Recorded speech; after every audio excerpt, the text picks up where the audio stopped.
Ne la choisissez pas à cause des hanches, s'il vous plaît. Quelqu'un comprend ce que je dis? S'il vous plaît, j'insiste, ne te base pas uniquement sur les critères physiques. Ou les hanches, non, arrêtez ça. Hein? Oh, parce qu'il a la nationalité. C'est ça, il faut que le choix que tu fais, que ce soit un choix épaulé par Dieu. Et j'ai même envie de dire inspiré par Dieu. Ne te base pas uniquement sur les critères physiques. Mais il faut également que tu t'appuies sur des choses qui ne sont pas visibles à l'œil. Pourquoi? Parce que c'est même la façon de Dieu de choisir les gens.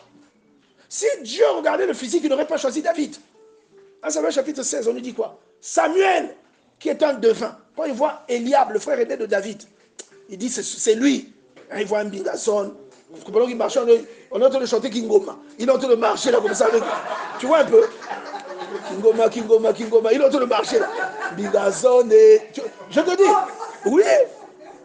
Il dit, Samuel, de devin prophète qu'il est, il dit c'est lui. Le balèze là, c'est lui. Parce qu'il avait vu, Saül était balèze.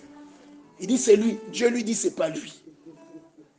Et il va choisir qui? Un petit garçon, un adolescent.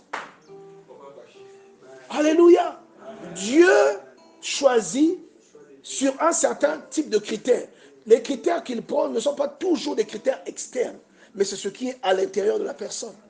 Si Dieu choisissait comme un homme, il n'aurait jamais choisi Gédéon. Parce que regardez la description que Gédéon fait de lui-même. Il n'aurait pas choisi Moïse. Regardez ce que Moïse pense de ce qu'il est. Regardez les freins que Moïse veut mettre sur ce que Dieu lui dit. Il n'aurait pas choisi Moïse. Il aurait choisi Aaron qui est éloquent. Vous comprenez? Amen. Vous aussi, ne le choisissez pas parce qu'il a une belle barbe. S'il vous plaît, j'insiste, ne le choisissez pas pour ça. Amen. Arrêtez ça.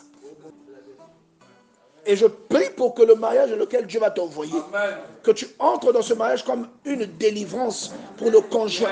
Que tu entres dans ce mariage comme quelqu'un qui vient recalibrer ce qui n'était pas calibré.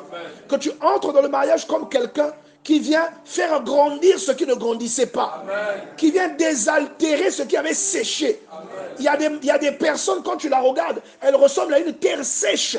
Quand vous allez au désert, vous voyez la terre a même des fissures. Tellement elle est sèche, il n'y a pas d'eau. Une terre altérée. Et je veux que quand tu vas entrer, que tu sois comme la pluie, comme la rosée sur cette terre-là. Que tu amènes la grâce, la bénédiction, que tu amènes la magnificence, l'élévation dans la vie de la personne que Dieu t'appelle à épouser. Et que cette personne accomplisse son destin en t'épousant. Je veux que le mariage dans lequel tu entres soit l'accomplissement de ton destin et du destin de ton conjoint. Au nom puissant de Jésus-Christ. Je vais te demander de te mettre debout, bien-aimé dans le Seigneur. On va se mettre debout. Je vais te demander de prier le Seigneur parce que Dieu t'associe à quelqu'un.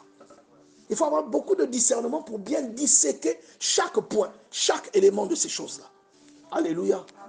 Mais attention, tout ce qui ne marche pas ne signifie pas que c'est la mauvaise personne. Non, c'est pas ce que ça veut dire. Est-ce que quelqu'un comprend ce que nous disons ici?